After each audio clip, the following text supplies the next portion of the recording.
আসসালামু আলাইকুম প্রিয় দর্শক, আজকে রান্না করব রাঁধুনি রেডিমিক্স দিয়ে শাহী রোস্ট, যা বিয়েবাড়ির রোস্টকেও হার মানাবে।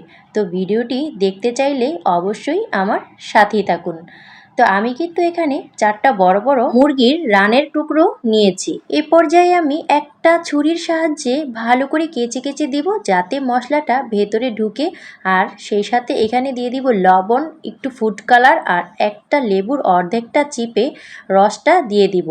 আর এখন ভালো করে এটাকে মেখে দিব, মেখে কিছুক্ষণ রেস্টে রেখে দিব।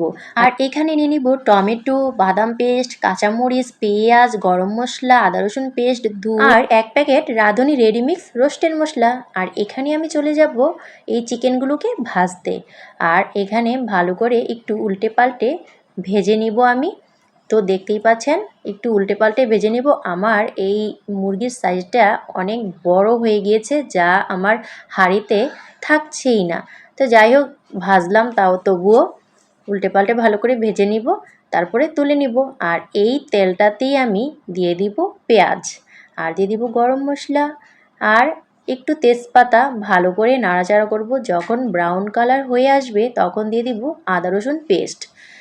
আর আদা রসুন পেস্ট দিয়ে আবার একটু নাড়াচাড়া করব। সামান্য একটু মরিচের গুঁড়ো দিব আর একটু বাদাম পেস্ট দিয়ে দিব টমেটো কুচি।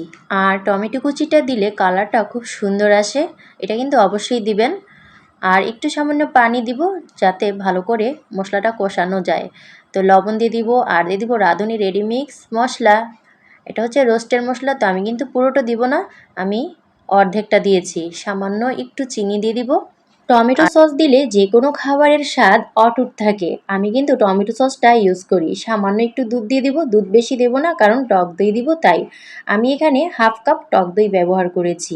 আর এখন মুরগির পিসগুলোকে আমি একে একে সবগুলো দিয়ে দিব। আর এখানে পর্যাপ্ত পরিমাণ পানি দিব। আবার একটু দুধ দিয়ে দিয়েছি। কাঁচামরিচগুলো দিয়ে এখানে পর্যাপ্ত পরিমাণ পানি দিয়ে ঢেকে রান্না করব অনেকক্ষণ। এরপর মাঝে মাঝে কিন্তু অবশ্যই একটু নাড়াচাড়া করে দিতে হবে, তা না হলে তলানিতে লেগে যেতে পারে। তো এই যে আমার রান্নাটা, এখন আমি ভালো করে এটাকে অনেকক্ষণ রান্না করব। তো এখন কিন্তু মাঝে মাঝে আমি একটু নাড়াচাড়া করে দিচ্ছি, তা না হলে তলানিতে লেগে যাবে। তো এখন আমার রান্নাটা অনেকটাই হয়ে গিয়েছে, দেখতেই পাচ্ছেন আমার রান্নাটা কিন্তু কমপ্লিট। এই যে খুব সুন্দর একটা রান্না, একবারে রাজকীয় স্বাদের শাহী রোস্ট আপনি বাসায় তৈরি করতে পারবেন। এত সহজ, এত ঝামেলামুক্ত একটা রান্না। অনেকেই এটাকে কঠিন ভাবলেও এটা অত কঠিন না। আমি কিন্তু খুব সহজ পদ্ধতিতে রান্না করেছি। তো ভালো লাগলে কিন্তু অবশ্যই ট্রাই করবেন।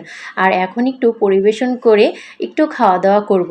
এই যে দেখতেই পাচ্ছেন কতটা লোভনীয় হয়েছে। আর সাথে যদি থাকে এরকম ঝরঝরে একটা পোলাও, উফ, আর কথা নেই। চিকেনের সাথে ফুড কালার ইউজ করার মানে হচ্ছে যাতে শাহি শাহি একটা লুক চলে আসে। আর আপনারা কিন্তু চাইলে ফুড কালার ইউজ করতেও পারেন, আর তা না হলে স্কিপ করতে পারেন। তো আমার আজকের এই রোস্ট রান্নাটা কেমন লাগলো বন্ধুরা আপনাদের কাছে? যদি ভালো লাগে অবশ্যই একটু লাইক, কমেন্ট, শেয়ার করবেন। আজকের মতো বিদায়, আল্লাহ হাফেজ।